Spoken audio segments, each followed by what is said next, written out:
tenemos un invitado de lujo, así es que esto es parte de esta formación que hemos tenido esta semana, desde el martes, viendo con las expresiones caribeñas en el cine y cómo nuestro invitado internacional nos trajo toda esa riqueza cultural y el diálogo que existe entre Puerto Rico y República Dominicana. Ayer tuvimos un diálogo interesantísimo sobre la literatura en el cine y cómo la literatura puede enriquecer el cine. Y hoy vamos a hablar de genealogías, vamos a hablar de ese origen como una manera de que nosotros como estudiantes de cualquier carrera y de las carreras audiovisuales podamos rescatar todo lo que hay de valor en nuestros orígenes. Así es que muy agradecida de que estén todos aquí y le damos la bienvenida a nuestro invitado especial que lo va a presentar uno de los estudiantes de comunicación corporativa que también se integran, igual que los de comunicación audiovisual, a trabajar por la industria del cine. Muchísimas gracias por venir. Buenos días, que disfrutemos todo este espacio de formación.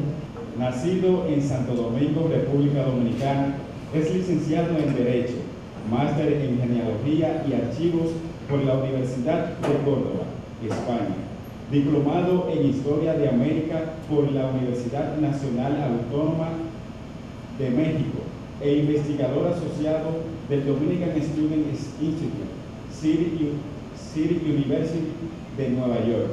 Ha realizado estudios de historia, paleografía, arqueología y relaciones internacionales en distintas universidades nacionales y extranjeras. Director de Ferias del Libro del Ministerio de Cultura. Es numerario de la Academia Dominicana de Genealogía y del Instituto Dominicano de Genealogía, correspondiente de la Academia Dominicana de Historia y de la Real Academia Maltiense de Heráldica y Genealogía. Miembro del Consejo Directivo de la Sociedad Dominicana de Bibliófilos, secretario del Patronato del Museo del Hombre Dominicano y miembro de la sección Historia del Instituto Panamericano de Geografía e Historia. Es además miembro de la Sociedad Numismática Dominicana, de la Asociación de Amigos del Archivo Histórico Nacional de Madrid, de la Sociedad Extremeña de Historia y de la Asociación Jerezana de Amigos del Archivo. Ha publicado más de 40 archivos en periódicos y revistas especializadas del país y del extranjero. Es autor de El primer viaje del Quijote a Santo Domingo, Comercio, Cultura, Política y Sociedad en la Española del siglo XVII. Premio Nacional de Historia Betilio Alfao Durán del Archivo General de la Nación 2022 y coautor de Inquisición e Imaginario Volumen 1. Entre sus principales líneas de investigación se incluyen estudios genealógicos y de historia familiar, estudios prosopográficos y de demografía histórica, estudios sobre religión, religiosidad e inquisición en las Antillas españolas durante la Edad Moderna, investigaciones sobre corrupción y venalidad en el Santo Domingo del antiguo régimen y estudios de historia social, política y económica de la española del siglo XVII. Para mí es un honor estar aquí ante ustedes hoy para hablarle de genealogía, y le voy a hacer el cuento de cómo yo me intereso por la genealogía. Mi bisabuela francesa, su hermano peleó en las 2 guerras mundiales del lado de Francia contra los alemanes y tuvo una sola hija que se casó con un alemán. Ese señor lo habían condecorado, le habían dado, o sea, tenía toda su memoria, su registro histórico de su vida, lo tenía guardado, y dijo: yo no le puedo dejar mi cosa a un alemán, o sea, mi nieto va a ser alemán, yo no quiero que mis condecoraciones, que mis fotos, que mi expediente militar, que eso lo tuviera un alemán. Y lo mandó para acá, para Santo Domingo, donde su sobrino, que era mi abuelo, Y un día, donde estaba eso guardado, se metieron unos ladrones, ahí había medallas, un individuo condecorado con la Legión de Honor francesa. Y cuando yo llego al lugar, lo primero que voy a buscar, todos los recuerdos de mi tío bisabuelo, y no estaban en la caja fuerte, la habían abierto y no estaban. Pero parece que no le dieron ningún valor o ninguna importancia. Después que lo agarraron, lo tiraron, cayeron detrás de un archivo y yo lo encontré. Yo dije, bueno, ahora yo tengo que ponerme a investigar sobre este individuo. Y empecé a investigar sobre él. Y de ahí fui brincando, a investigar sobre otra cosa. La verdad que la familia que he dejado para último es la mía, y quizás de la que menos he investigado es la mía. Pero de repente a mí, como si me hubiera picado un mosquito, yo empecé a investigar sobre esta persona, investigar y a buscar archivos. Y iba sumergiéndome en los archivos, y cada vez iba encontrando más cosas. Y la verdad que eso nunca se acaba. Entonces, de ahí empecé a reconstruir, pues bueno, sentí curiosidad por saber de dónde venimos los dominicanos, o sea, cómo podemos conectar cada uno de los apellidos de las familias presentes en República Dominicana con otros lugares del mundo de donde han venido. Hay veces en las que es más fácil, otras en las que es más complicado. Eso es un trabajo enorme, monumental, pero es un trabajo sumamente interesante porque es una curiosidad que le pica a todo ser humano en algún momento de su vida. ¿Quiénes eran mis padres? ¿Quiénes eran mis abuelos? ¿Quiénes eran los padres de mis abuelos y los abuelos de mis abuelos? Y etcétera, etcétera, etcétera. Entonces, de manera que vamos a hablar un poquito de cada una de esas cosas hoy. La genealogía es la ciencia que tiene por objeto el estudio y la reconstrucción de las líneas ascendientes y descendientes de un individuo.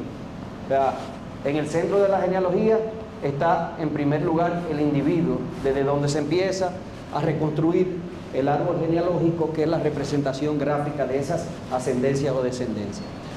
El nombre de la ciencia proviene del griego genea, que es raza o generación, y logía, estudio. Y volviendo sobre lo mismo, en términos filosóficos, surge de ese interés del individuo por dar explicación a una cuestión del presente. Esa cuestión del presente somos cada uno de nosotros. O sea, nosotros vivimos el presente y queremos explicar cómo y por qué hemos llegado hasta aquí, a este punto. ¿Cuáles son los elementos que han permitido que estemos aquí hoy en día? Tiene como complementos, entre otros, a la heráldica y a la vexilología. En eso yo no voy a entrar.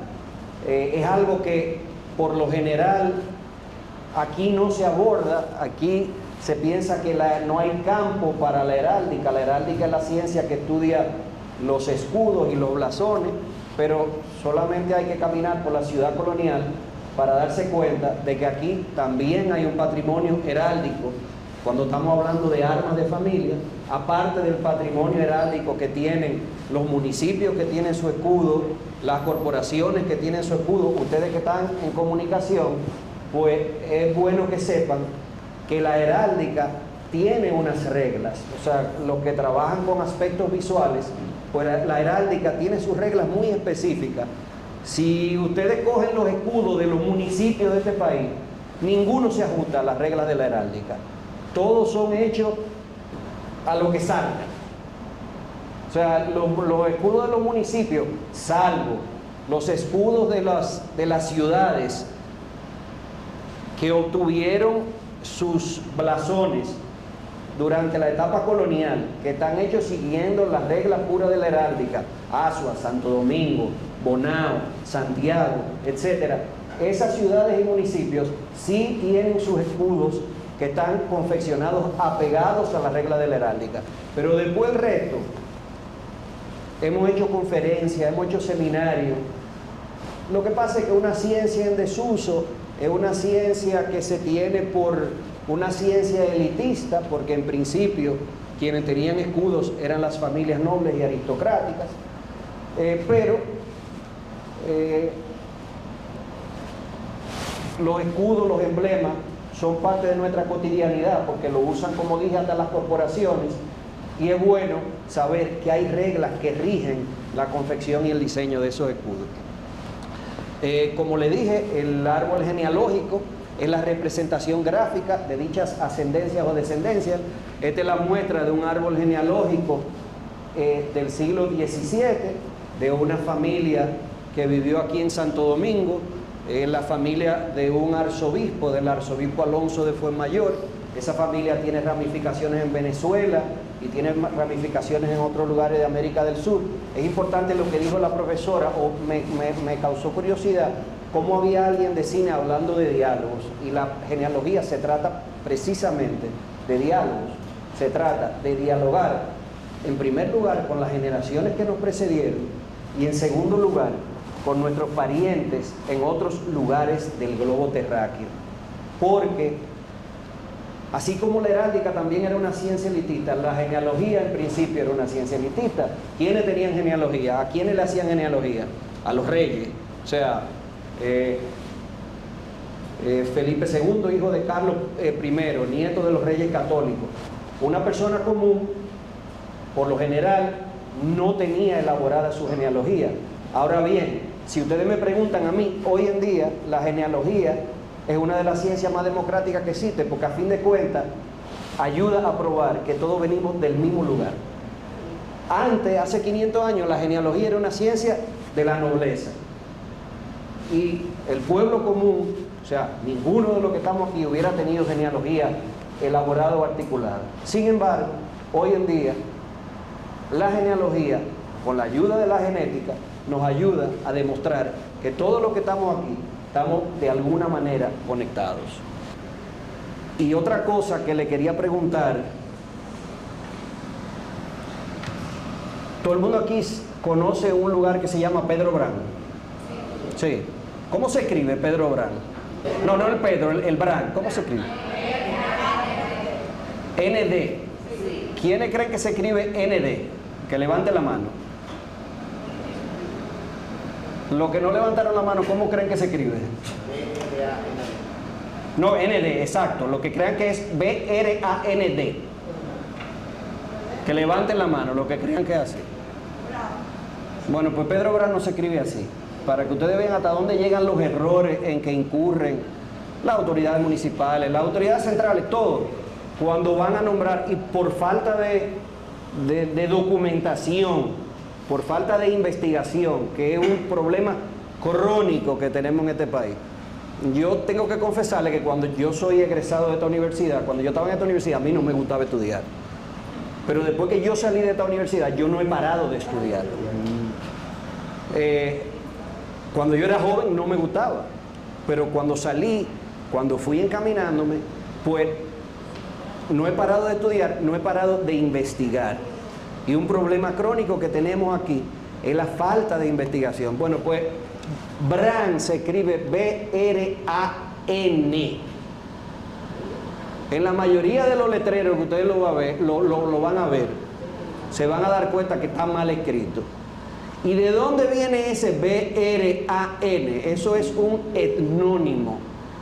Ese es el nombre de una etnia de esclavos africanos que trajeron a la isla y al resto de América de esclavos de etnia Brán, B-R-A-N. Sin embargo, fíjense cómo se ha popularizado en el imaginario colectivo, cómo se ha popularizado en la señalética, que todo el mundo piensa que Pedro Brand, para que ustedes vean la importancia que tiene adentrarse en este tipo de investigaciones, para lo que sea que se vaya a hacer. O sea, un regidor, un síndico de un cabildo, del cabildo de Pedro Brand, yo quisiera que a mí me llevaran al cabildo de Pedro Brand a yo preguntarle a los regidores cómo se escribe el nombre de su municipio, a ver si aparece alguno que lo sepa escribir correctamente. Yo lo dudo, pero bueno. Sí, ahí era que... ¿Perdón? Pedro Brand, esa zona de Mano Guayabo, Pedro Brán, ¿cómo se llama? Pantoja, toda esa zona de amortiguamiento de la ciudad, que va, un arco que va desde Lomina, todo el entorno de la ciudad, era una zona donde solían instalarse esclavos libertos. Así como en San Carlos había canarios, en toda esa parte habían esclavos libertos que cultivaban ahí y eran los que garantizaban el abasto de la ciudad. Entonces, por ahí, esa es una zona donde hay muchos esclavos y obviamente se trata de un esclavo apellido Brán. Asimismo, cuando yo le hable de la influencia francesa, aquí hay un sector de la capital que se llama Galá. ¿Quién lo ha oído?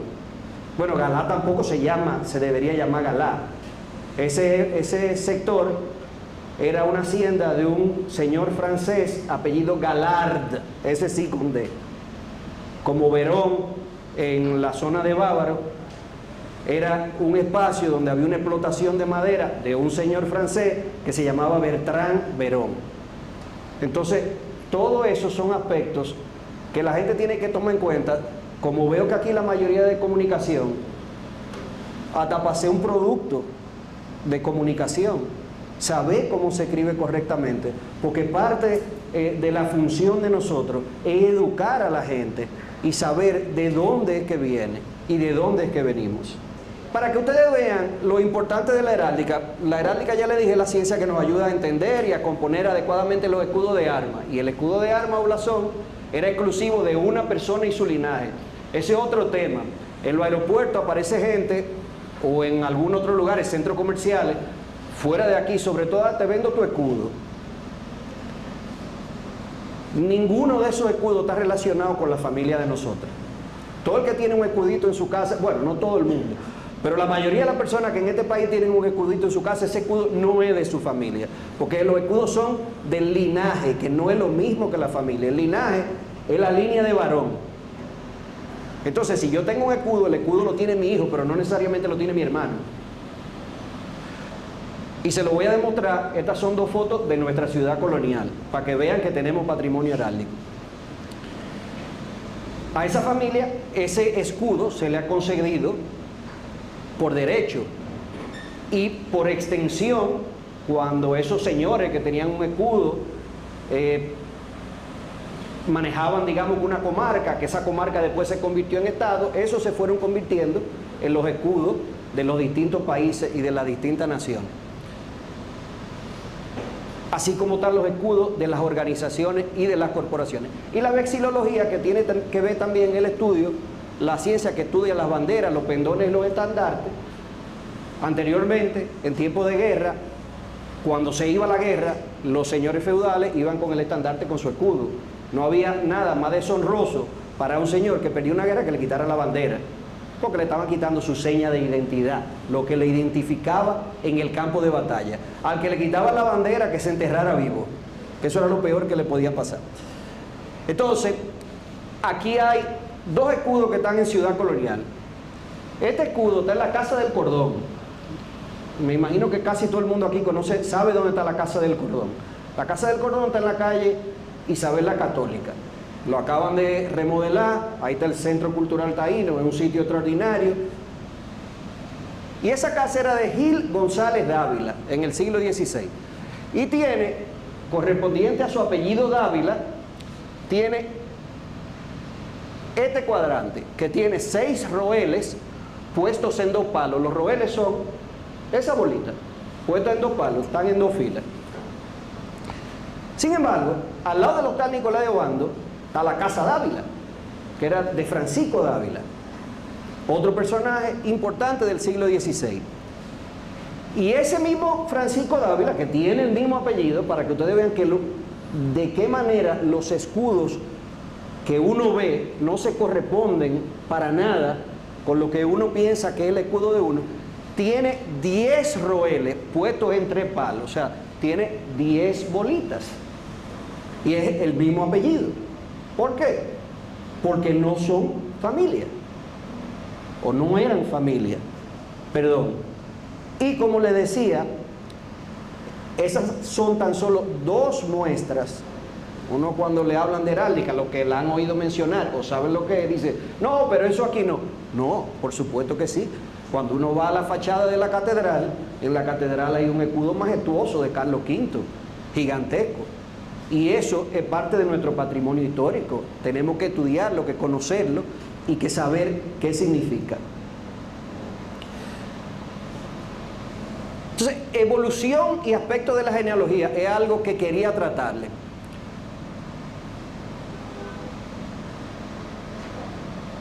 Desde la Edad Media en adelante, la religión se usó como un instrumento de control social. Por ejemplo, en 1215, en el Cuarto Concilio de Letrán, las autoridades de la Iglesia decidieron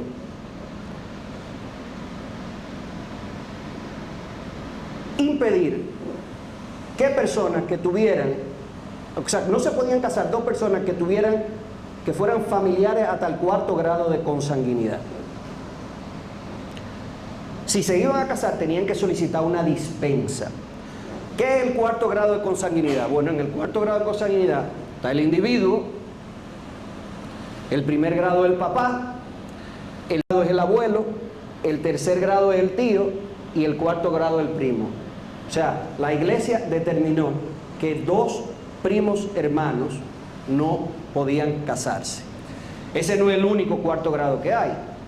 Está el 4º grado de los tíos abuelos también. Y eso tiene muchísimo que ver con la genealogía. Estas disposiciones de la Iglesia tienen muchísimo que ver con la genealogía, porque a medida que la Iglesia iba tomando medidas, se tenía que producir documentación. Si yo le hago otra pregunta a ustedes, aquí todo el mundo tiene una cédula, tiene un acta de nacimiento, ¿cómo funcionaba antes? Antes de que existiera el registro civil. El registro civil surge después de la Revolución Francesa. ¿Cómo se identificaba la gente? ¿Cómo uno sabía? ¿Cómo venía una persona de Cuenca, en España, llegaba aquí? ¿Cómo sabían quién era? ¿Cómo sabían si estaba casado? ¿Cómo se sabía? No existían los medios de comunicación como existen hoy. Y eso es algo que ustedes tienen que también, como estudiantes de comunicación, saber y tomar en cuenta cómo circulaba la información anteriormente. Y todo eso lo vamos a ver. Pero durante mucho tiempo los documentos de identidad eran las partidas de bautismo, la partida de matrimonio, la partida de defunción. Esos eran los documentos de identidad. Entonces, la genealogía empezó a cobrar popularidad, a menos en España, y voy a hablar de España porque es la cultura que nos llega a nosotros, la cultura que se implanta aquí, la cultura española, la cultura europea, pero a través de España. Empieza a cobrar popularidad entre finales de la Edad Media y principios de la Edad Moderna. Volvemos con la religión como instrumento de control social, fruto de las persecuciones hacia los judíos y los musulmanes. Cuando la Iglesia empieza a perseguir a los judíos y a los musulmanes, en primer lugar, los judíos, más que los musulmanes, empiezan a cambiarse el apellido. En genealogía, recientemente, durante los últimos años, hay una tendencia de las personas a querer encontrar a como dé lugar un antepasado judío. Y España tuvo una ley recientemente que permitía a los descendientes de judíos sefarditas, los judíos, hay dos tipos de judíos sefarditas, que son los que vivían en España y Portugal, en la península ibérica, y los judíos ashkenazis. Los ashkenazis son los del este de Europa, los judíos que fueron sobre todo víctimas de la persecución y del exterminio de parte del Tercer Reich. En 1492, los reyes católicos Isabel y Fernando decidieron que iban a expulsar a los judíos. Le dieron a los judíos un plazo para convertirse o irse. Los judíos que se convertían abandonaron sus apellidos, porque tenían que convertirse, y adoptaron, la mayoría de ellos, apellidos castellanos. Hay mucha gente que cuando se habla de estos temas dice, no, pero ese apellido es judío. No, los apellidos judíos son indistintivamente judíos. Ven algo que es hijo de tal, o no sé, y los apellidos que esos judíos adoptaron son apellidos castellanos, como cualquier otro. Entonces eso se tiende a malinterpretar, a pensar que hay apellidos que son apellidos comunes entre todos nosotros y que son apellidos judíos. No, esos son apellidos que los judíos usaron, que no es lo mismo que sean apellidos de origen judío. Entonces, cuando empiezan estas persecuciones, los judíos tienen que convertirse, los judíos tienen que falsificar documentos para evitar la persecución, falsificar documentos de bautismo, falsificar documentos de limpieza de sangre. Limpieza de sangre es un tipo de documento, lo vamos a ver, que se hacía, lo usó el Tercer Reich, el mismo modelo que usaron los reyes católicos, que lo que procuraba era demostrar, en Alemania había que demostrar que tus 4 abuelos eran arios. Para tú evitar persecución, en Alemania tú tenías que demostrar que tú descendías de arios por los 4 costados. Eso que los nazis implementaron no fue nada nuevo ni original. Ya eso había estado en vigor en España en 1492, donde para demostrar que se era limpio había que demostrar que se descendía de cristiano viejo por los 4 costados. O sea, cristiano viejo era que hasta los abuelos habían estado bautizados, habían practicado, habían cumplido con los sacramentos y habían practicado la religión. Si tienen alguna pregunta, alguna interrupción, pregúntenme, interrúmpanme, no pasa nada, volvemos y tomamos el hilo y seguimos, pero me pueden preguntar. Entonces, la genealogía, a pesar de que aquí podemos tener elementos o podemos conocer elementos de la cultura taína, la genealogía llegó aquí con los europeos, porque los europeos trajeron la cultura escrita y la cultura ilustrada en papel. Los taínos no la tenían, y además de eso, lo que nosotros conocemos hoy de los taínos pasó por el filtro de los españoles. Lo que nosotros conocemos de los taínos pasó por el filtro de los cronistas. Entonces, como los taínos no tenían cultura escrita, a pesar de que nosotros podemos escuchar historias de la mitología taína, de Yayael, de Minan Caracaracol, lo que sea, esas son historias que nos han llegado a nosotros de segunda mano y de la mano de un filtro que ha absorbido esa información y la ha procesado de acuerdo con su manera de ver el mundo y de pensar. Un europeo te da la noticia a ti, te la da como un europeo, no te la da como un taíno, porque la está procesando como un europeo. Entonces, eso es algo que tenemos que ver. La genealogía llegó aquí con los españoles. Hay varios tipos de árboles. Estará el árbol de costado. El árbol de costado empieza con el individuo y se va abriendo, papá, mamá, exponencialmente, 2 padres, 4 abuelos, 8 bisabuelos, 16 tatarabuelos, 32 cuarto abuelos. Esto es muy importante también en genealogía. No es tatarabuelo, eso no existe, eso es un disparate. Eso no es así. Después de tatarabuelo es 4º abuelo, 5º abuelo, 6º abuelo, 7º abuelo, 8º abuelo. Así mismo es nieto. O sea, soy 10º nieto de fulano de tal. La gente tiende a usar esa expresión. Cuando llegan ahí en el árbol, que no es tan fácil, pero bueno, cuando la gente llega a mi tatarabuelo. Está el árbol descendente, que toma un individuo y que va bajando, poniendo a todos los descendientes del individuo. Está el árbol de linaje. El árbol de linaje es el que desarrolla la línea masculina.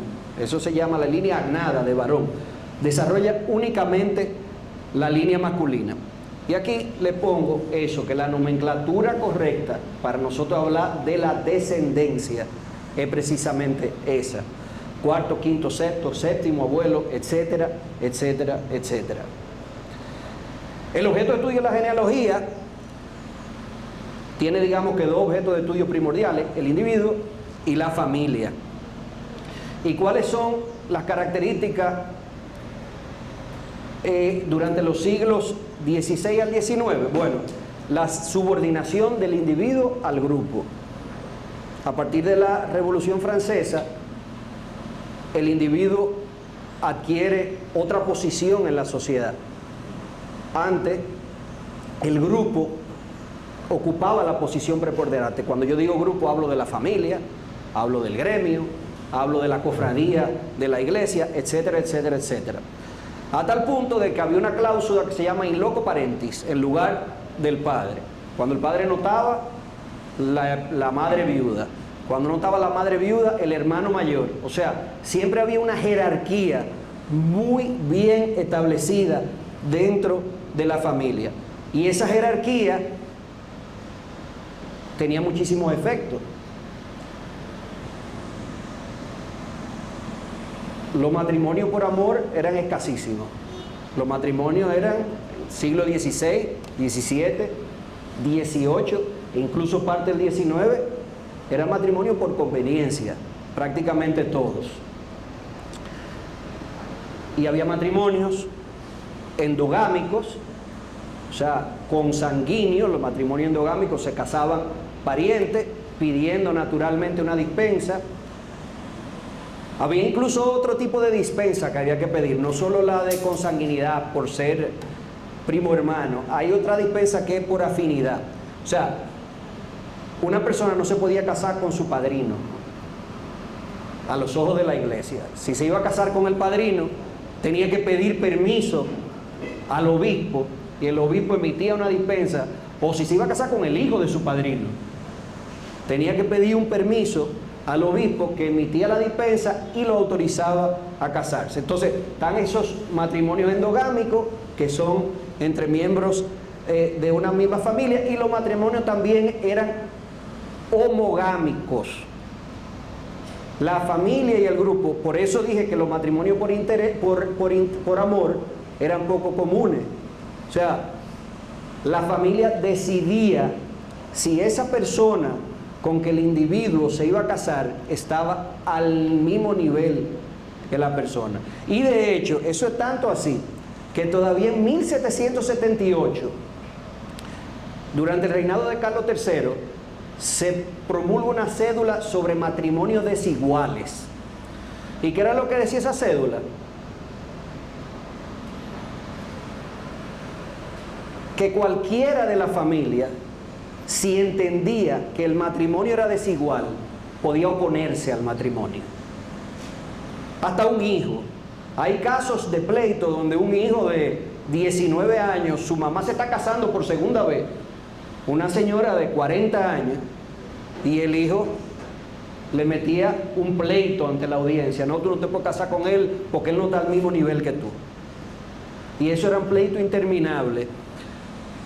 Todo esto son materiales, instrumentos que nos permiten a nosotros investigar, porque a raíz de todo esto se genera documentación, mucha documentación.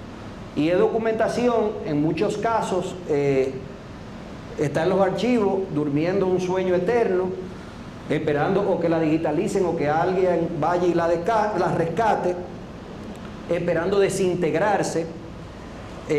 Por suerte aquí los archivos, como el archivo de la catedral, que es el más antiguo, están digitalizados, y el Archivo General de la Nación también está haciendo un papel muy importante digitalizando sus fondos, pero la verdad es que quedan muchos documentos y mucho material de archivo que cuando uno lo solicita uno ve que si lo abre, esa va a ser probablemente la última vez que se va a abrir, porque va a ser así. Entonces, volviendo sobre el tema,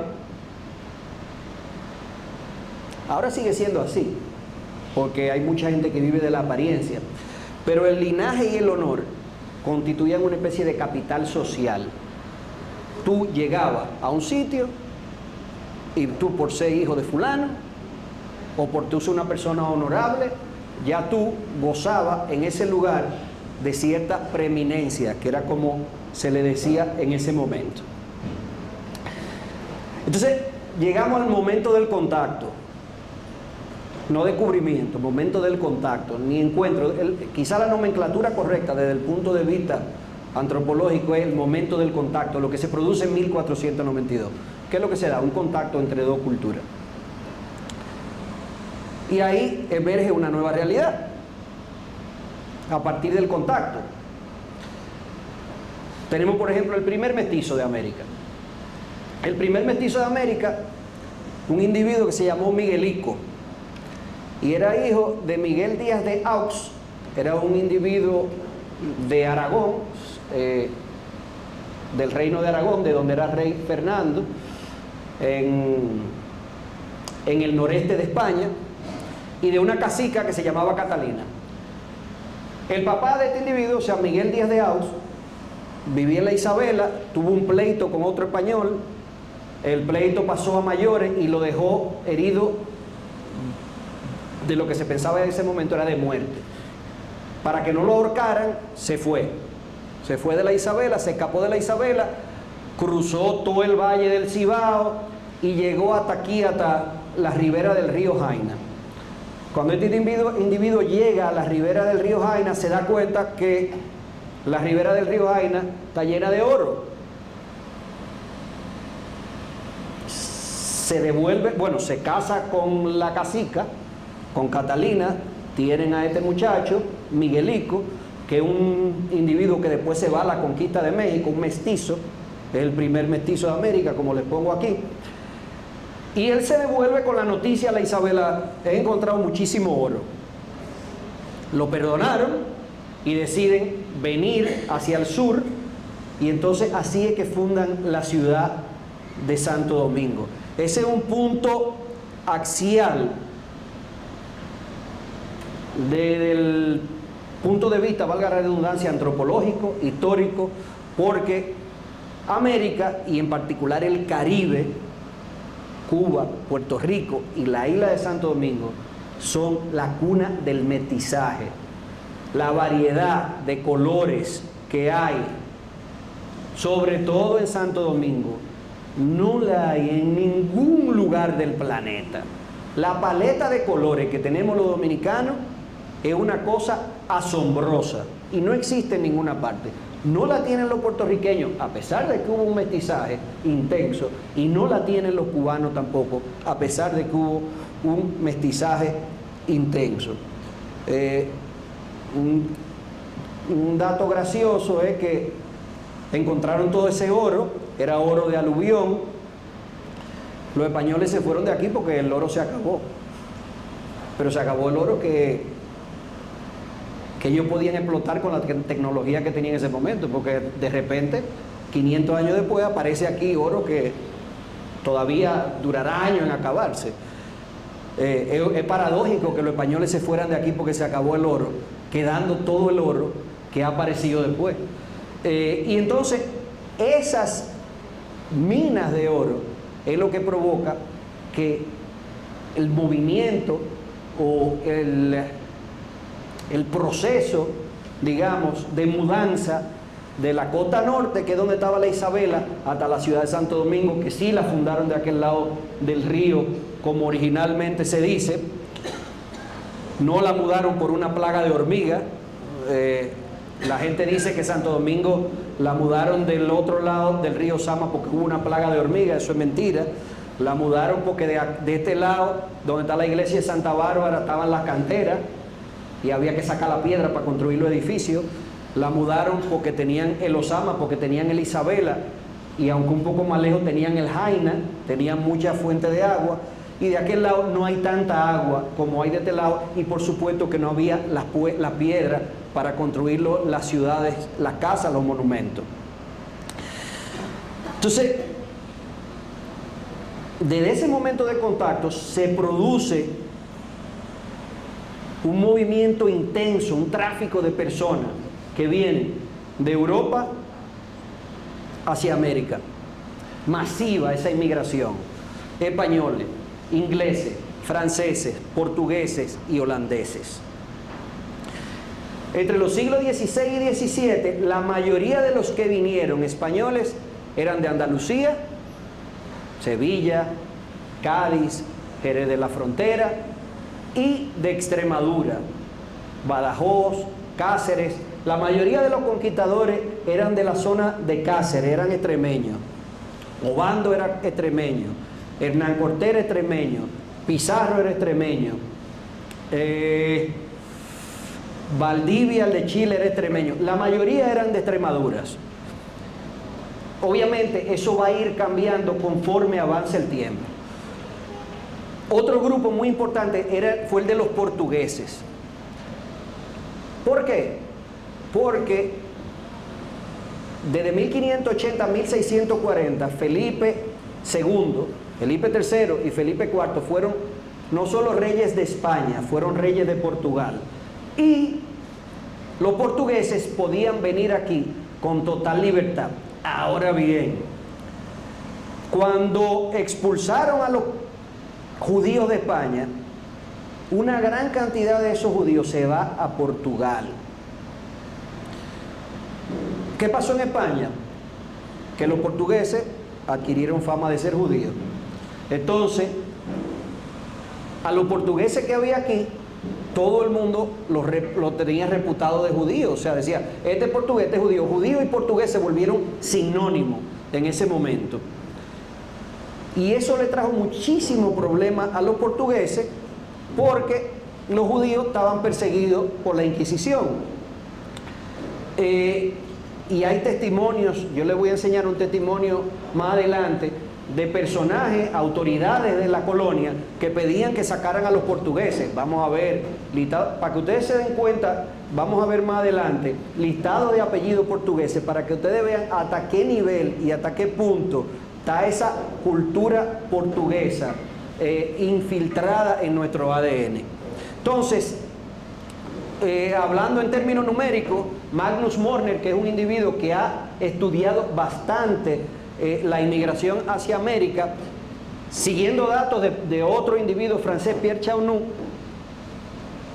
estima que en el primer siglo, o sea, de 1500 a 1600, vinieron alrededor de 250.000 españoles. Sin embargo, hay otros estudiosos que rebajan la suma a 100.000, y Chaunou, volviendo con él, dice que en el 17, de 1600 a 1700, vinieron alrededor de 200.000 españoles. Sean 250, sean 100.000, sea lo que sea, el caso es que la inmigración fue masiva. Y una cosa eran los españoles que venían registrados, que podían venir, y otra eran los españoles que venían de contrabando. Porque había muchos que no podían venir porque tenían antepasados judíos, muchos que no podían venir porque estaban casados y no podían dejar a las esposas en España. O sea, había toda una serie de regulaciones que normaban el paso hacia América. Desde las Canarias vinieron muchísimas personas de manera irregular. O sea que nosotros no podemos hoy saber a ciencia cierta cuántos españoles vinieron en esos primeros siglos, porque no había un control estricto. Volvemos a lo mismo, no existían cédulas, no existían pasaportes. O sea, si ustedes se fijan en los documentos, usted llegaba con un permiso para embarcarse que decía su nombre, ¿cómo sabían que era usted? Si yo llegaba con un papel a Sevilla diciendo Joan Ferrer, yo tengo autorización para pasar para Santo Domingo, ¿cómo sabían que yo era Joan Ferrer? Puede ser cualquiera de los que están aquí, Joan Ferrer. Claro, la licencia decía, tiene un lunar abajo del ojo izquierdo. tiene la boca torcida del lado derecho, tiene una cicatriz aquí, tiene esto allá. Pero de todos modos, era un sistema bastante impreciso. Entonces, nosotros no tenemos forma hoy en día de saber cuántos españoles llegaron en esos siglos que se llaman los siglos formativos. Con el contacto también surgen nuevos sujetos de discriminación. Así como surgen, como ya vimos lo de los mestizos, en la península la discriminación, las víctimas de la discriminación eran fundamentalmente los judíos y los musulmanes. Aquí se produce una realidad nueva, ya hay mestizos, ya hay indios, o sea, el contacto con América representó para los europeos y para los indios, aunque una parte uno de los dos llevó la peor parte, pero hubo todo un debate filosófico, porque los europeos llegan aquí, no tienen computado esta región del mundo, y mucho menos tienen computado la gente que la habita. Cuando un europeo llega y se encuentra con un indio, dice, ¿esto qué es? No lo entendían. ¿De dónde salieron? O sea, había corrientes que pensaban que eran descendientes de una tribu perdida de Israel, incluso, porque lo veían todo en clave religiosa. Dice, ¿qué es esto que nosotros no hemos encontrado? ¿Quiénes son estos? ¿Qué tratamiento le vamos a dar? O sea, ¿en dónde, en qué casilla lo metemos dentro de la estructura social, dentro del concepto cultural que nosotros tenemos? Y eso produjo muchísimo debate. Produjo, obviamente, el sermón de Adviento de Montesino. Que Montesino le dice, o sea, en la iglesia con Diego Colón sentado, le dice, ¿acaso estos no son seres humanos? Y eso genera un ejercicio de autocrítica de parte de las autoridades españolas. Independientemente de que los españoles en muchos casos fueron crueles, pero también hay que decir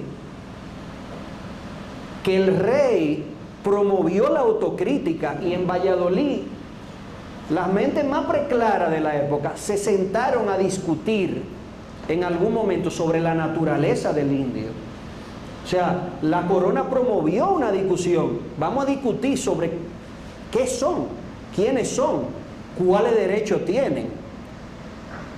Y eso llegó al punto de que se promulgaron leyes, aunque no se cumplieron cabalmente, pero se promulgaron leyes para proteger a los indios.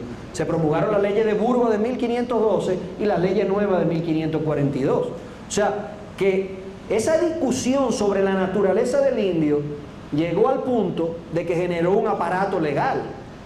O sea que el ejercicio se hizo. Entonces, bueno, se sumaron a esta discriminación, se sumaron los indios, los mestizos, los negros y eventualmente los mulatos. Ese mestizaje dio lugar a la aparición de nuevas categorías sociales. Antes eran judíos, musulmanes, o moros, como le decían, español, blanco. Empiezan a aparecer nuevas categorías sociales que agregaban complejidad al estudio del individuo y la familia. Por ejemplo, apareció la categoría de mulato, que es el hijo de blanco y negro. Apareció la categoría de cuarterón, que es el nieto de indio o de negro, o sea, el que tenía un cuarto de sangre impura, un 25%. Y ahí volvemos a la limpieza de sangre. ¿Qué era lo que había que demostrar? Que los 4 abuelos eran puros. Había que demostrarlo en aquella época, había que demostrarlo en el 1939. Aparecieron por primera vez los cuarterones. El sambo o pardo, que era hijo de indio y negra. Y aunque aquí tiene otro nombre, aquí se le dice salta para atrás, eso me imagino que lo han oído. El vuelta atrás o torna atrás era un individuo. Si yo me caso con una señora blanca y me sale un hijo negro, eso significa que atrás había una generación de negros. Entonces por eso se le dice vuelta atrás. Aquí se le dice salta para atrás. Es un vocablo que ya aquí no se le aplica, o sea, no aplica la definición que le damos hoy día. Un salta para atrás, le dicen que es un salta para atrás como un insignificante, como algo, pero tiene de alguna u otra manera conexión con el término que estamos tratando. Durante todo ese periodo se hicieron muy populares las pinturas de castas, y este es un ejemplo de la pintura de casta, que de español y negro nace mulata. Esa pintura de castas están repartidas por muchos museos del mundo, son parte del arte colonial, y hay hasta 32 categorías diferentes en función de la mezcla de sangre, porque si después se casa un mulato con un indio, sale otra cosa diferente. Si se casa un salta para atrás con un lobo, que era otra categoría, sale otra cosa diferente. Si se casa un sambo con un indio, sale otra cosa diferente. Entonces, esos cuadros contemplan, en algunos casos, hasta 32 categorías diferentes. Para que ustedes se den cuenta lo compleja que era la sociedad en ese momento. Hoy, eso se resumió indio. Y en la cédula ponen indio, pero en aquel momento la nomenclatura era sumamente compleja. ¿Qué pasaba con los indios y con los negros? No eran católicos, no estaban cristianizados. Entonces, en el caso de los propietarios, tenían la obligación de evangelizarlos y catequizarlos para luego bautizarlos y que pudieran cumplir con los sacramentos. Volvemos a lo mismo. La religión era un instrumento de control social.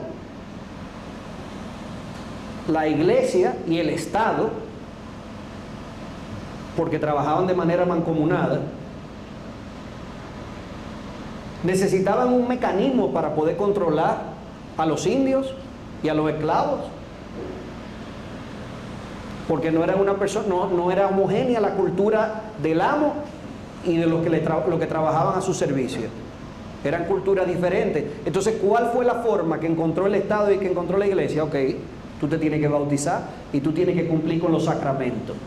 Desde el momento a que el esclavo lo obligaban a cumplir con los sacramentos, ya estaba asimilado al modelo cultural. Y ya de una u otra manera se tenía que seguir las pautas. Claro, hubo excepciones. La primera rebelión de esclavos en 1521 fue el día de Navidad.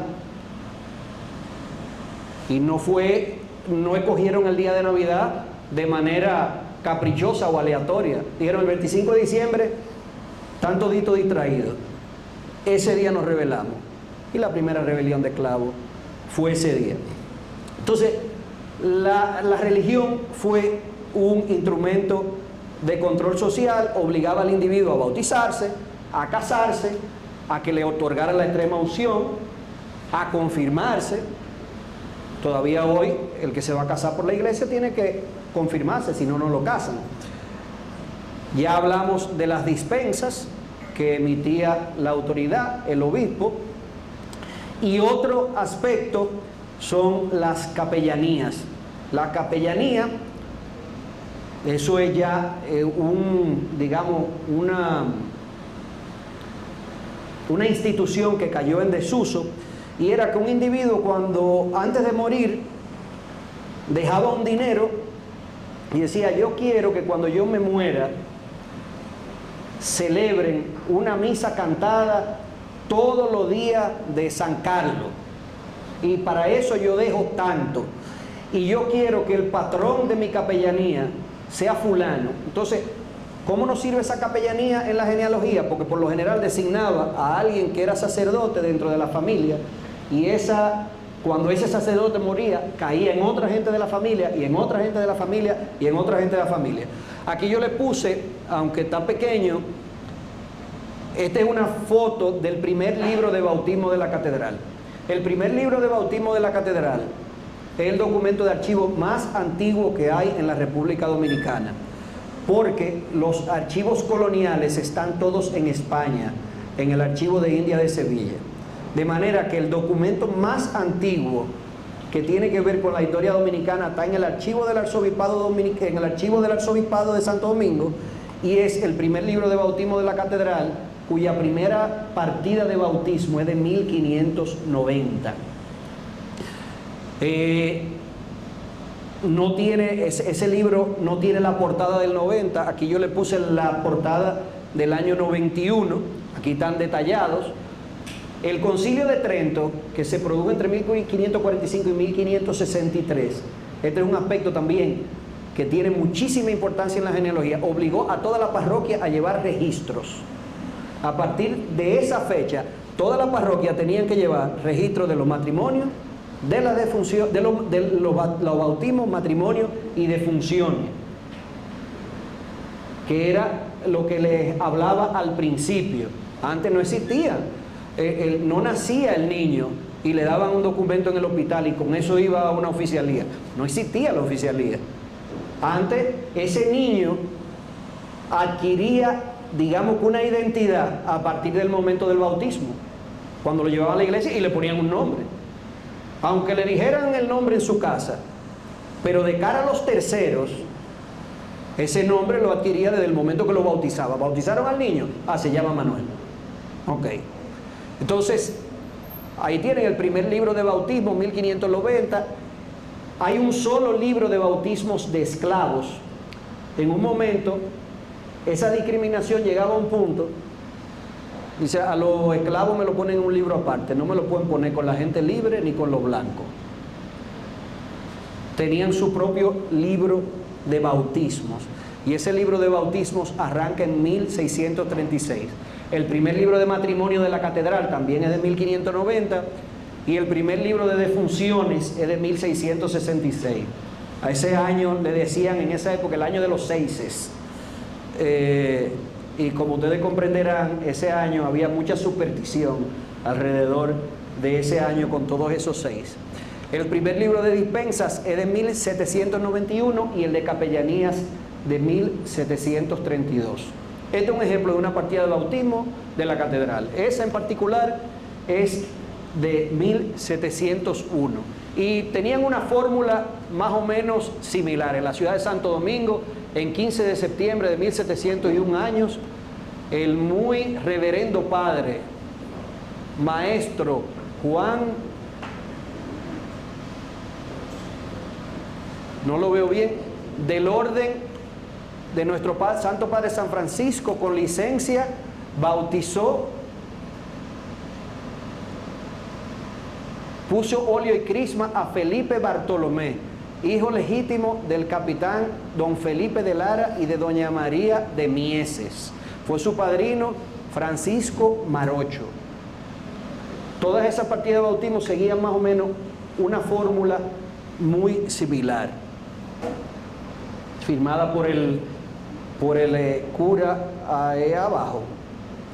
Entonces, las señas de identidad, los nombres, apellidos y tratamientos. Durante estos siglos, del 15 al 19, digamos, que era práctica común que al primogénito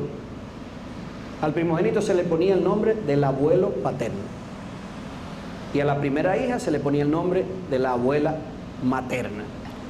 Esos son herramientas para la confección de la genealogía, pero que también nos ayudan a entender cómo estaba configurada la sociedad. Era una sociedad patrilineal, había muchísimas instituciones que favorecían al primogénito. Las familias con mucho dinero, el señor Dávila, que vimos al principio, llegó a ser uno de los individuos más ricos de la colonia de Santo Domingo, fundó lo que se llamaba un mayorazgo, y ese mayorazgo lo que suponía era que el patrimonio siempre iba a estar en posesión del primer hijo varón. Del primero para allá, que se la buscaran como pudieran. el patrimonio caía en manos del primogénito. Entonces, por eso, al segundo lo metían en un convento o a la hija, al tercero lo mandaban al ejército, porque en realidad tenían que buscarse la vida como pudieran, porque ya el primero se había llevado todo lo que había. Y eso pasó con ese mayorazgo Dávila, que eventualmente se une con el mayorazgo de Bastidas, que es fundado por Rodrigo de Bastida, el de la Casa de Bastida, que también está en la ciudad colonial. Después, entre el siglo XIX y el XX, era también, o sea, fue también práctica muy común asignarle al individuo el nombre del día del santo, el nombre que cayera en el santoral. Ahora bien, con los apellidos había un caos, un auténtico caos, porque como no existía el registro civil ahora ha cambiado un poco en algunos países donde se puede poner primero el apellido de la madre, pero durante muchos años, desde que surgió el registro civil, el primer apellido era el del padre. Eso no existía, esa regla no existía. Y como ejemplo le voy a poner, esto es una familia del primer cuarto del siglo XVI, 1520 más o menos.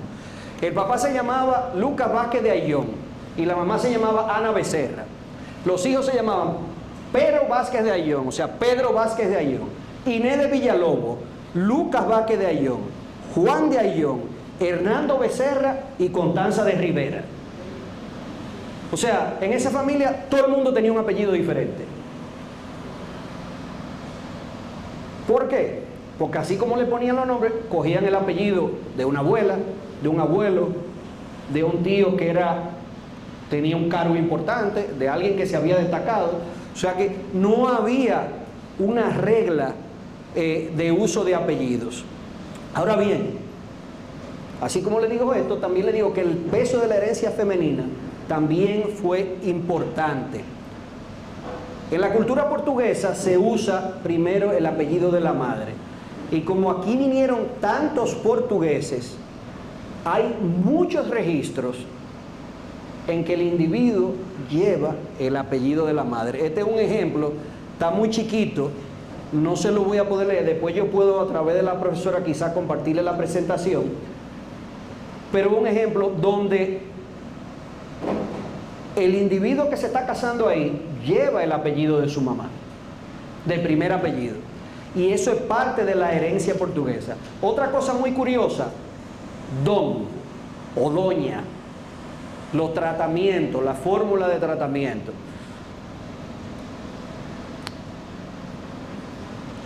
Eso generó pleitos judiciales a más no poder. Si yo estoy aquí y le decía a usted doña, sin usted merecerlo, y ella decía, no, es que ella no es doña, usted no puede llamarle doña, porque ella no tiene la calidad para llevar el doña o el don. Eso de una vez generaba un pleito judicial, porque a finales de la Edad Media, don lo usaban las familias de la más alta nobleza, los obispos, muchas personas de muchísima importancia, era la que tenían derecho a usar el don. Era grave darle el don a quien no lo podía utilizar, como quitárselo a quien no lo tenía. Era una afrenta si una persona que todo el mundo le decía don fulano, don fulano, don fulano, llegaba aquí y le decían don Manuel, hola Manuel. Eso era una afrenta mayúscula, gigantesca, y esa persona salía de aquí a poner una denuncia o a entablar un pleito ante la Real Audiencia, porque yo entré al octogonal y a mí no me dijeron don, y yo tengo el derecho a usar el título de don. Esa práctica se fue relajando conforme pasa el tiempo, y encontramos pleitos en los archivos de Cuba, en los archivos dominicanos que están en Cuba, porque cuando los españoles se van de aquí, se llevan los archivos a Cuba. Después veremos que el Archivo Nacional de Cuba es una de las fuentes o de los lugares donde hay gran cantidad de información relativa a la República Dominicana. En el archivo de Cuba hay muchas solicitudes de individuos que están diciendo que yo me corresponde el don, yo quiero que me digan don, por favor díganme don, porque era un símbolo de estatus. Hay otros instrumentos que nos sirven para definir, determinar las señas de identidad. Por ejemplo, para ingresar a la universidad, había que presentar un estatuto de limpieza de sangre. Una cosa tan sencilla como entrar a la universidad hoy en día. Usted tenía que demostrar que usted era descendiente de cristianos por los 4 abuelos. Si no, no podía entrar a la universidad. Este es un ejemplo de un estatuto de limpieza de sangre. También para venir a América había que demostrar ese estatuto de limpieza de sangre, y esto es algo muy importante. En principio, lo que había que demostrar es que ese era cristiano viejo, porque el peligro eran los judíos. Pero después que se produce el mestizaje, el estatuto de limpieza de sangre tenía que demostrar que no se era descendiente ni de moro, ni de judío, ni de negro. Imagínense en una sociedad como esta, lo que eso significaba para una sociedad tan mezclada, que una persona que tuviera un antepasado negro no pudiera entrar a la universidad o no pudiera ejercer un oficio. Hay un pleito famosísimo de un señor apellido Muñoz, 1772. Él se casó con una cuarterona, una persona que su abuela era negra. Él se postuló para ser regidor del Cabildo de Santo Domingo. Y los otros regidores se opusieron a que él ingresara al Cabildo porque su esposa era cuarterona, porque su esposa tenía una abuela negra. 1772. Eso puede parecer mucho tiempo, pero eso es un guiño en términos históricos. Eso fue los otros días. Eso no es nada en términos históricos. Y ese señor tuvo que buscar, porque ese señor era español, cualquier cantidad de documento en Córdoba, de donde era, para acreditar su linaje y para que le permitieran a él entrar al Cabildo.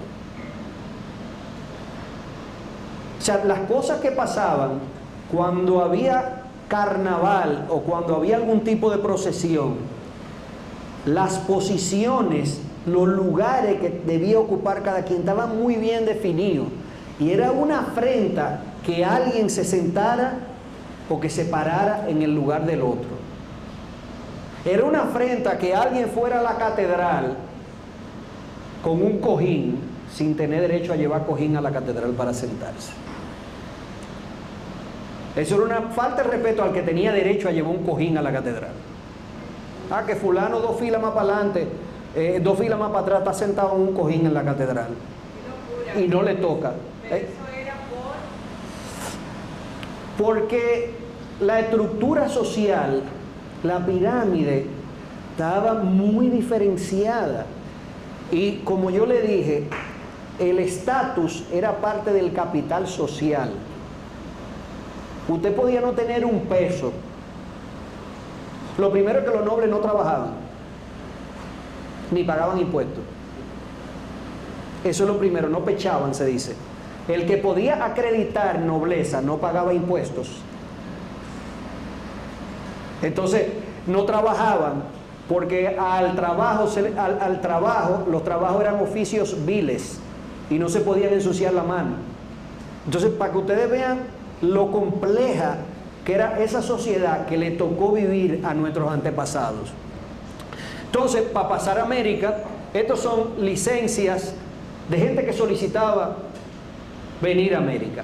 Tenía que solicitar una licencia en Sevilla entre la casa de contratación. La casa de contratación le daba permiso, sí, te vas en el primer barco. Y alguna de esas licencias sucede lo que yo le decía, está descrito, tiene una cicatriz aquí, tiene un ojo de tal forma, es tuerto, le faltan dos dedos, lo que sea. Esas eran las señas de identidad que se aplicaban. Entonces ya yo le hablé de los esclavos, le hablé de los mestizos. Los canarios. Los canarios son aquí sumamente importantes. Ahí ustedes ven todos los pueblos que se fundaron con canarios. Bánica, San Carlos de Tenerife, que es lo que es hoy un barrio de la capital, Hincha, Puerto Plata, Montecristi, Samaná, Sabana de la Mar. Después que despoblaron en 1605, los españoles se dieron cuenta que habían cometido un error y dice, tenemos que traer gente porque los franceses están entrando, y empiezan a traer canarios. La cantidad de canarios que trajeron, gigantesca. Entre esos apellidos canarios, Abreu, Acosta, Aguilar, Alfonso, Bello, Delgado, Herrera, Machado, Marrero, Pereira, Sabiñón, Álvarez, Cabrera, Díaz, García, González y Hernández. La cantidad de canarios que vinieron aquí a Cuba, a Puerto Rico y a Venezuela fue gigantesca, al punto de que hay crónicas que dicen, tal pueblo en Tenerife está vacío porque todo el mundo está en Santo Domingo. Ya les hablé de los portugueses. Hubo muchos portugueses que vinieron por Canarias, y entre esos apellidos portugueses, Almeida, Cabral, Melo, Rodríguez también, Álvarez, Herrera, Payano, Correa, Brito, Fernández, Pereira, Gómez, Ravelo, Silva, Alberto Núñez, Machado, Farías, Acosta, Alfonso, Muñiz y Sosa. Conste, eso no significa que todo el que tiene ese apellido tiene origen portugués, porque los apellidos se fueron distribuyendo conforme pasaba el tiempo. El apellido Rijo. El apellido Rijo es de origen canario y vino fundamentalmente al este, a Higüey. También vinieron los franceses, muchos franceses, tantos franceses que en 1719, y ya habían echado tantas raíces, por ejemplo en Santiago, que en 1719 el Cabildo de Santiago le pide al rey que no desalojara a los franceses que habían, que eran 530 personas. O sea, para que ustedes vean el nivel de mezcla que se va dando aquí a través de los distintos, focos migratorios que se van produciendo. Apellidos franceses: Joubert, Lavandier, Dever, Coradin, Tesson, Belliard, Benoit, Breton, Chevalier, Corniel, Despradel, Deschamps, Gautier, Gautreau, Imbert, La Chapelle, Lalane, Marichal, Michel, Saillant, Saint-Hilaire, Sterling, en fin. Y esa presencia francesa se da, se siente de una manera tan profunda que le dije que hay dos lugares, por lo menos que les puedo decir así rápidamente, Galar y Verón, que responden al nombre de un francés. Hay que hacer una distinción entre lo que son apellidos franceses que vinieron antes de que existiera Haití y lo que son apellidos que vinieron después de la independencia de Haití. Lo que pasa es que cuando empieza el problema en Haití, hay muchos colonos franceses que cruzan para este lado, que de aquí se van a Puerto Rico, que se van a Cuba o que se van a otro lugar. También había muchos esclavos que preferían ser esclavos aquí que esclavos en Haití, porque la esclavitud en Haití era particularmente dura. Y aunque aquí existía esclavitud, porque se piensa, no, era relajado el sistema. No, existía esclavitud y había distinción, y lo hemos estado viendo a todo lo largo de la mañana. Lo que tenían que pasar esta gente para entrar a la universidad, para casarse, para tener un oficio o para lo que sea. Cuando acaba el antiguo régimen, eso que se llama el antiguo régimen, finaliza en 1789 con la Revolución Francesa. Y ahí nace el registro civil. El registro civil llega aquí en 1801 de la mano de Toussaint Louverture. Cuando Toussaint Louverture viene a ocupar la parte este de la isla en nombre de Francia, España le había cedido a Francia en 1795 por el Tratado de Basilea la parte este de la isla. Toussaint Louverture entra en 1801 en nombre de Francia, aunque después él no tenía, digamos, que la autorización de Napoleón para venir a tomar posesión. Napoleón manda a su cuñado y él, asumiendo que iba a perder el control de lo que es hoy Haití, de Saint-Domingue, abandona este lado y se va para allá. Y es Toussaint el que primero trae el registro civil, y estos son actas del registro civil de 1801. El registro civil vuelve y desaparece cuando se van los franceses en 1809 y lo instalan o lo instauran los haitianos nuevamente en 1828. Luego tenemos las migraciones de los siglos XIX y XX, que también son importantes. Para que ustedes vean la importancia que tiene todo acontecimiento histórico en la conformación de la identidad dominicana. Cuando los haitianos entran en 1822, decretan la libertad de cultos. Antes no podía venir un judío porque la Inquisición lo perseguía. Y a raíz de ese decreto de libertad de culto, viene probablemente una de las familias que más le ha dado a este país, que es la familia Enrique de Curazao, de la que proviene Pedro Enrique Ureña, de la que es familia política Salomé Ureña, Max Enrique Ureña, Camila Enrique Ureña. Si los haitianos no decretan la libertad de culto en 1822, esos judíos de Curazao no pueden venir. Y ahí vienen los Enrique, los Señor, los López Peña, los Capriles, los Cohen, los Marchena. Marchena importantísimo en el proceso de 1844. Los León y los Leiva. También hubo migraciones de norteamericanos, corsos, escoceses, prusianos, belgas, los húngaros, japoneses, promovidos por Trujillo. O sea que es un continuo ir y venir. Yo obviamente aquí no traté las migraciones que hay entre Cuba, Puerto Rico y Venezuela, porque eso da para hacer un semestre entero, la cantidad de familiaridad que hay. Después tenemos los libaneses, los sirios, los palestinos, los italianos que están ahí, algunos alemanes y los que vienen de las islas, que son los denominados cocolos. La fuente de la genealogía, resumiendo, registros parroquiales, registro civil, capellanías, testamentos, censos y expedientes matrimoniales. Y la investigación, ¿usted quiere tomarle foto a esa? La investigación comienza por la tradición oral. Hay que preguntar a los más viejos, acercarse, recoger testimonios y relatos. Después pasamos a la fuente primaria, que son documentos originales, objetos, lápidas, imágenes y materiales de archivo.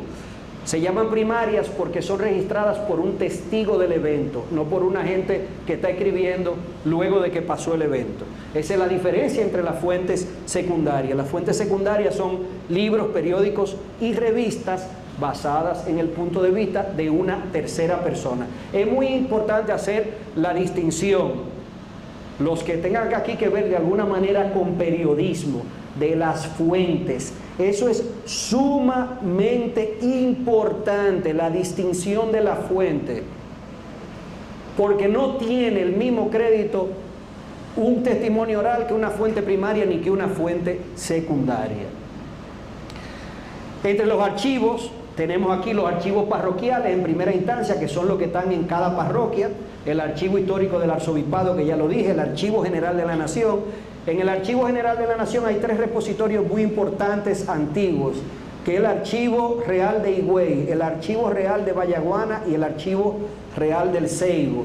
También están los permisos de residencia, y el archivo general de la nación viene haciendo una labor de digitalización muy importante. En la consultoría jurídica del Poder Ejecutivo se pueden ver las leyes y decretos que otorgan pensiones, donde también hay información genealógica. Está la Academia Dominicana de la Historia y, por supuesto, los archivos familiares. Los archivos extranjeros que tienen que ver con nosotros, ya acabo, profe, el Archivo General de Indias en España, Archivo Histórico Nacional en España, el Archivo General de Simancas en España, que es donde están los expedientes militares.